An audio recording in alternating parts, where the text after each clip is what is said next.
au dire de son dévot que le Seigneur est partout présent. Krishna, il dit dans la Bhagavad Gita, jamais la parole de mon dévot est vaine. Jamais.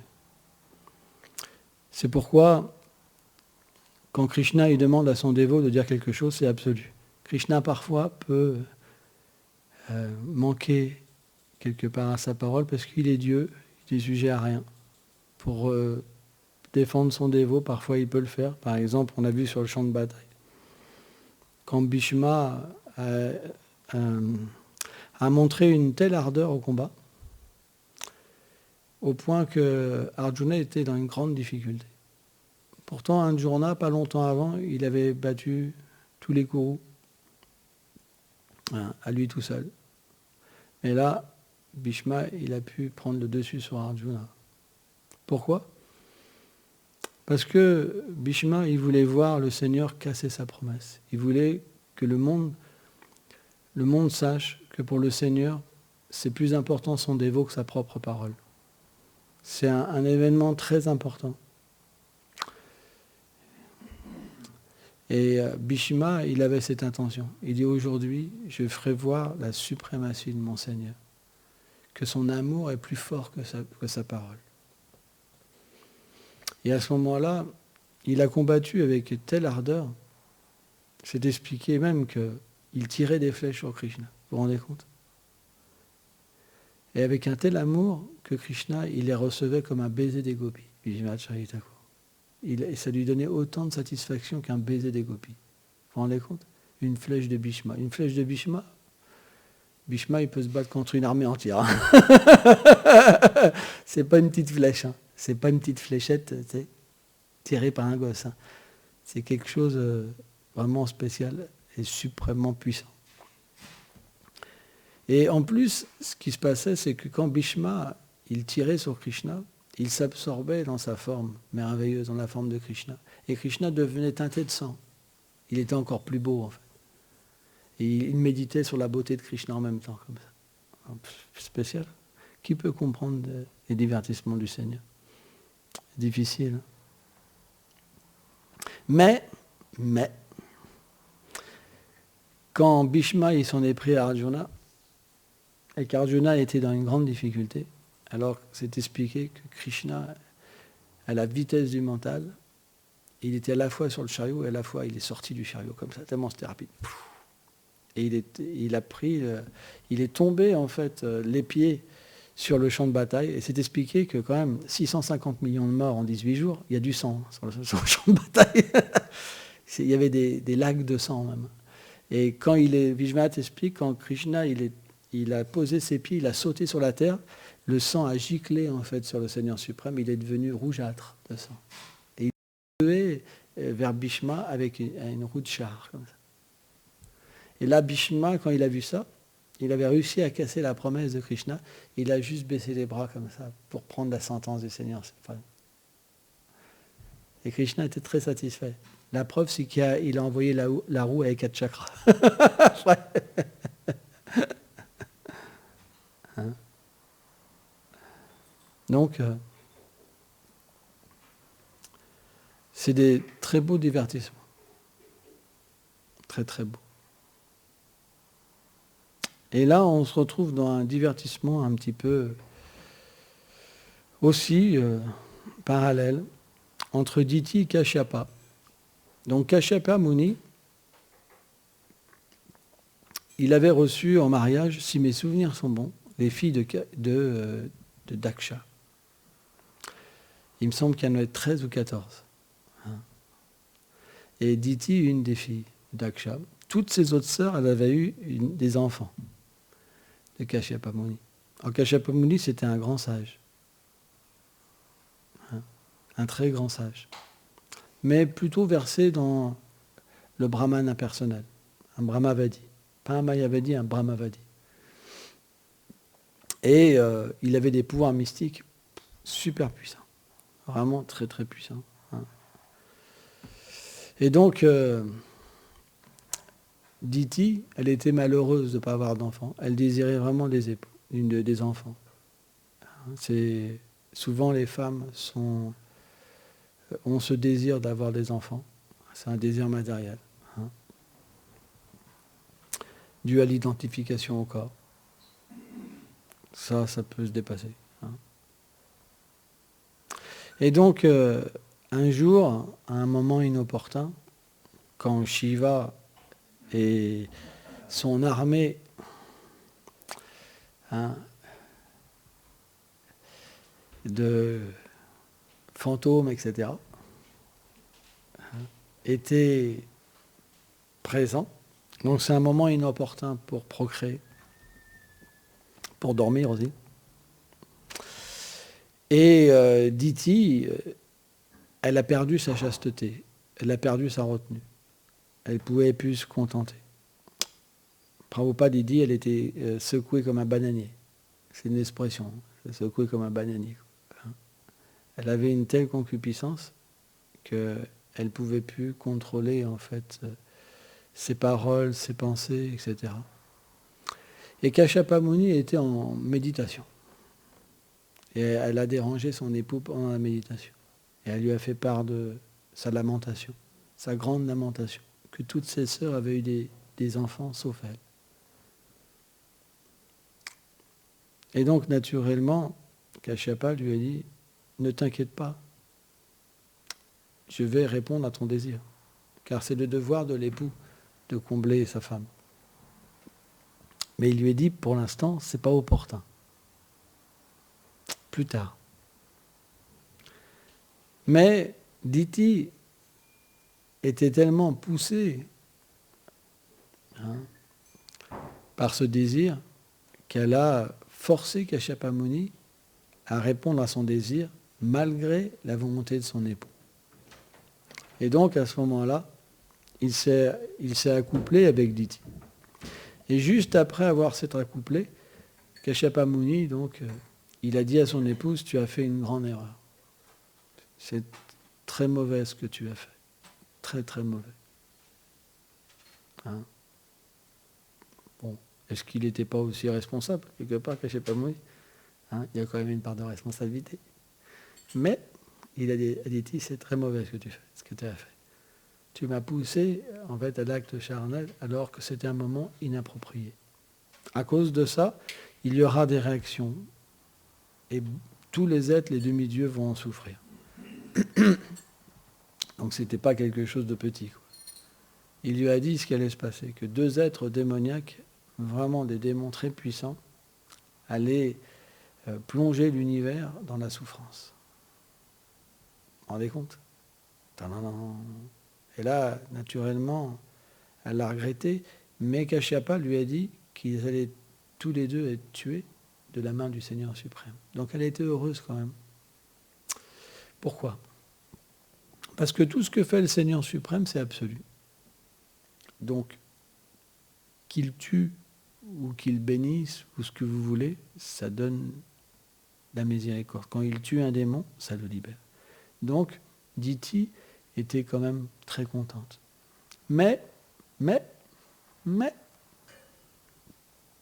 parce qu'elle avait pas le désir de faire souffrir l'univers, elle a retenu sa progéniture. Alors c'est 100 années célestes, hein, ici mes souvenirs sont bons, 1000, je ne me rappelle plus, mais très longtemps, dans son ventre, par ses pouvoirs mystiques. Je peux vous dire que ce n'est pas des gens ordinaires. Mais à un moment, elle a désiré quand même voir ses enfants. Alors, je raconte quand même une petite partie de l'histoire. Je suis obligé parce qu'on partage la classe en deux. Ta-ta-tan, ta-ta-ta-ta-ta-tan, ta-ta-tan. On passe sur un autre plan avec Kunta. Brahma, il a des fils célèbres, dont les 4 Kumaras. Et les 4 Kumaras, ils s'étaient fait quelque part, c'était des êtres hyper avancés dans la dévotion. Et Brahma les avait manifestés pour qu'ils deviennent des Prajapati. Prajapati, c'est des procréateurs de l'univers. Mais, comme ils étaient avancés spirituellement, ils ne voulaient pas être du tout mêlés à des affaires de famille. Car l'empêtrement dans la vie de famille n'est pas une chose facile. Hein. Si on est attaché, alors on ne fait que peu d'avancement spirituel. Prabhupada explique ça. 0 avancement spirituel. C'est pour ça que quand l'homme et la femme s'unissent, c'est pour renoncer. À ce moment-là, c'est positif. S'ils s'attachent, c'est l'inverse. Ils se rattachent au monde matériel, à la conception matérielle. On peut voir ça. Si une femme, elle ressent qu'elle est une femme, ça veut dire que c'est pas bon. Et vice-versa. Si le couple est authentique, il se libère de la conception matérielle. S'il n'est pas authentique et que c'est basé sur le plaisir, la réidentification revient et les plaisirs matériels reviennent. C'est un symptôme. Est-ce qu'on va vers l'âme ou le corps? Si quelqu'un me dit qu'il s'identifie plus à être un homme ou une femme, c'est qu'il y a un problème. La relation est fausse. C'est juste une façon de voir les choses. On devrait pouvoir comprendre la nature de l'âme à travers une vie de famille. C'est pourquoi, quand l'homme et la femme s'unissent, à ce moment-là, ce n'est pas pour le plaisir, mais pour faire venir une grande âme. Et à ce moment-là, ça marche. Prabhupada a quand même dit que après 3 générations de dévots qui se marieront entre générations, il y a des Nityasiddhas qui pourraient descendre carrément. Donc c'est puissant. Mais ça veut dire quoi? Ça veut dire que cette union charnelle, elle n'est pas faite pour le plaisir. Elle est faite pour faire venir quelqu'un de spécial, pour que cet être puisse aider l'humanité et délivrer les êtres vivants. Hein? Ça, c'est rare. Les enfants qui sont engendrés sans conscience, ils naissent sans conscience. C'est pourquoi ils ne peuvent même pas comprendre la nature de l'âme, ces enfants-là. Et ils deviennent naturellement athées. C'est pour ça qu'on doit apprendre aux êtres vivants comment engendrer des enfants. C'est super important. Car s'ils apprennent et qu'ils pratiquent une vie spirituelle, à ce moment-là, l'humanité s'élève d'elle-même, toute seule. Et les gens qui vont vouloir être président de la République, par exemple, eh ben, ils vont parler de l'âme. Avec moi, c'est sûr, vous ferez un bon avancement spirituel. Vous aurez du temps pour chanter vos tours. Imaginez-vous. Eh ben, c'est ça. Hein. Le fait que, imaginez-vous que des Vaishnavas purs dévots dans la société, vous aurez vraiment du temps, je vous le promets. Avec moi, vous chanterez 3 fois 64 tours. Ouais.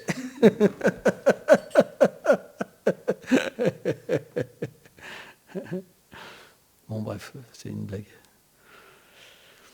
Et donc, les 4 Kumaras, pour ne pas s'empêtrer dans la vie de famille, qu'est-ce qu'ils ont fait? Ils ont gardé une apparence d'enfant de 5 ans. Vous vous rendez compte? Pour ne pas être empêtrés dans la vie de famille. Et par leur pouvoir, ils pouvaient voyager, aller sur différentes planètes. Souvent, ils vont méditer avec Shiva, le Seigneur Shiva, sur la planète de Shiva. C'est expliqué dans le Bhagavatam, il y a un arbre banyan énorme. Il fait des centaines de kilomètres de haut, de large. Il n'y a même pas le bruit d'un oiseau. Tout est paisible, c'est la paix complète, Shanti. Et le Seigneur Shiva, comme le gourou des plus grands yogis, il médite. Et tous sont en train de méditer. Narada Muni est là, tous les grands sages sont là de l'univers. Et Shiva, il médite sur le Seigneur suprême. Et tous méditent sur le Seigneur suprême. Ils ne méditent pas sur le vide, mais sur la forme du Seigneur. Et donc, les 4 Kumaras, c'est d'expliquer que Brahma est toujours en train d'écouter du Seigneur les Védas, les principes védiques sur sa planète. Il y a une incarnation du Seigneur suprême qui a des 1000 bras, 1000 jambes sur sa planète et qui énonce à Brahma les Védas. Donc, Brahma est très versé dans les Védas. Surtout que le nôtre, il est une âme réalisée. Il médite même sur Krishna en tant qu'une gopi. Donc ce n'est pas un être ordinaire, mais c'est expliqué que tous les brahmas ne sont pas des purs dévots. Il y a même des impersonnalistes en tant que brahma. Et oui, c'est comme ça.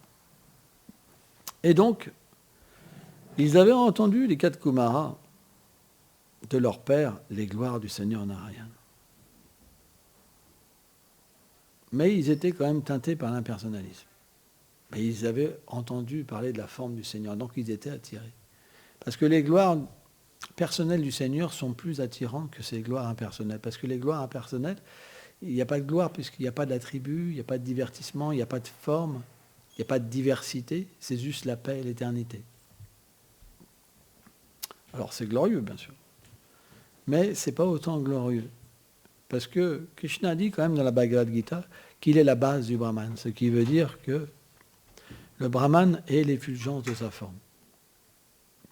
Et donc ils avaient entendu, et ils voulaient aller à Vaikuntha. Donc ce n'est pas tout le monde qui peut aller à Vaikuntha. Alors Vishwanath explique une chose, en parallèle. Il n'y a que Vishwanath pour expliquer ça. C'est que s'ils ont pu aller à Vaikuntha, c'est parce que le Seigneur voulait faire voir aux habitants de Vaikuntha les 4 Kumaras. Il prend l'exemple d'un zoo. Parfois, les gens vont dans un zoo pour voir des espèces qu'ils n'ont jamais vues. Et Vishwanath Chakravarti, il explique que le Seigneur a fait venir les 4 Kumaras pour que les êtres de Vaikuntha voient des êtres comme ça. Incroyable, hein. Il y a que Vishwanath pour expliquer ça. Personne n'oserait parler des Kumaras comme ça. Et Vishwanath, c'est un associé de Radharani. Il peut. Et donc, naturellement, qu'est-ce qui s'est passé? Ils ont été aux portes de Vaikuntha. Première porte. Alors, c'est expliqué que chaque porte de Vaikuntha, c'est quelque chose d'extraordinaire. C'est comme un monde. C'est pas du tout une porte en bois où tu passes. Il y a des choses extraordinaires qui se passent. Et à l'arrivée à la 7e porte, il y a les gardiens Jai et Vijay de Vaikuntha qui ne les ont pas laissés passer. Ils avaient des lances et ils ont empêché les 4 Kumaras de passer. Et là, à ce moment-là, les 4 Kumaras se sont emportés. Bien qu'un sage n'a jamais de colère, bien qu'il n'existe pas de colère à Vaikuntha, ils se sont emportés, ils n'ont pas compris. Parce qu'ils avaient vraiment le désir de connaître, de voir, de réaliser qui était ce Seigneur Narayana. Et donc, quand ils ont vu ces 2 êtres qui ressemblaient au Seigneur suprême, qui avaient 4 bras, leur interdire le passage, ils n'ont pas compris. Et ils ont dit, qui êtes-vous pour nous interdire de passer? Vous n'êtes pas dignes d'être ici, car vous êtes des êtres envieux. Et ils les ont maudits d'aller sur la terre. Et les Kumaras, ils étaient les yeux injectés de colère, vraiment.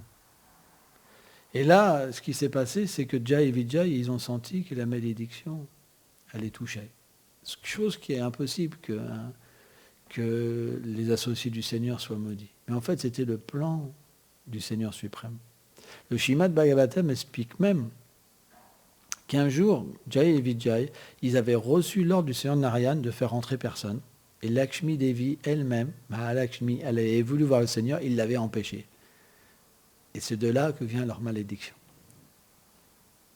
Et donc, le Seigneur Narayana, au même moment, il est arrivé avec Mahalakshmi et tous ses associés comme Sunanda. Et là, quand les 4 Kumaras, ils ont vu le Seigneur suprême, c'est expliqué que leur corps a commencé à trembler, les larmes ont commencé à couler de leurs yeux, leur gorge s'est serrée, leur teint s'est pâli, tous les symptômes d'extase sont manifestés. Et la beauté du Seigneur était tellement inconcevable et sans limite qu'ils ne comprenaient rien. Ils étaient complètement débordés par cette situation, quoi. Il y avait trop d'extase qui rentrait en eux. Et le Seigneur est apparu. Et il a dit que de la même manière qu'un maître engage son serviteur, si un serviteur fait une erreur, le maître considère que c'est sa propre erreur. Et les Kumaras, ils étaient comme ça. Et il a dit, si j'ai fait une erreur pour réparer, je suis prêt à me couper un bras. Et en fait, les Kumaras, ils ne pouvaient pas comprendre les paroles du Seigneur. Ce n'était pas possible pour eux. Alors le Seigneur, pour apaiser la situation, il a dit, c'était mon désir que vous les maudissiez. Ne soyez sans crainte. Il les a rassurés, c'était mon désir. Et donc là, il leur a dit, mes chers serviteurs, vous allez descendre dans le monde matériel. Et là, ils ont eu peur. Parce qu'être séparé du Seigneur, ce n'est pas possible pour un associé du Seigneur. C'est impossible. Et ils ont eu le choix. Alors, si mes souvenirs sont bons, c'est 13 vies en tant que dévots ou 3 vies en tant que démons. Où ils auraient le Seigneur comme ennemi. Mais comme 3, c'est plus court que 13, ils ont préféré 3. Et à ce moment-là, ils ont perdu leur train et ils sont partis. Et ils sont venus dans le Sandhiti. Donc, en fait, c'est Jai et Vijay qui sont apparus dans le Sandhiti. Ce n'étaient pas des êtres ordinaires. C'était des associés du Seigneur suprême. Ouais. Mais, à un moment, dit-il, même si elle a laissé pendant tellement de temps sa progéniture dans un état latente, elle avait tellement envie de voir ses enfants, tellement envie, qu'elle a laissé en fait la croissance se faire. Mais le problème, c'est quand ils sont sortis de son ventre, Hiranyaksha et Hiranyakashipu. Donc Hiranyakashipu est sorti le premier, et Hiranyaksha le dernier. Mais c'est le dernier qui est considéré comme le frère aîné, le plus aîné. Donc Hiranyakashipu était toujours le serviteur d'Hiranyaksha. Mais quand ils sont apparus, c'est expliqué, tout est devenu funeste. Il faisait noir, il y avait même du pu, des eaux, des choses terribles qui tombaient du ciel. Tout était inversé. Même les vaches, elles donnaient du sang au lieu du lait. Vraiment des moments, une ambiance très terrifiante. Et c'est expliqué, quand ils sont nés même avec une armure sur eux. Ils étaient terrifiants, comme du métal, comme invincibles. Et ils ont commencé à grandir. Ah ouais, mis en pouvoir spécialement hein, pour complètement assouvir tous les êtres. Donc ça, c'est la première partie du divertissement. Hein. Mais parfois, les gens matérialistes ne comprennent pas pourquoi toutes ces choses se manifestent. C'est comme ça. C'est la volonté du Seigneur. Donc, en écoutant ces divertissements, on peut purifier notre cœur, véritablement, de toutes les mauvaises conceptions, de tous les anarthas, des choses indésirables. Car sans purifier les anarthas, on ne peut pas chanter sans offense le Saint-Nom. C'est pour ça que le Saint-Nom, son premier effet, pour celui qui n'offense pas les Vaishnavas, c'est de purifier toutes les réactions des actes coupables. Et la deuxième, c'est de donner l'attachement à Krishna. Et le troisième, c'est de donner le pur amour pour Krishna. Kol Premanande.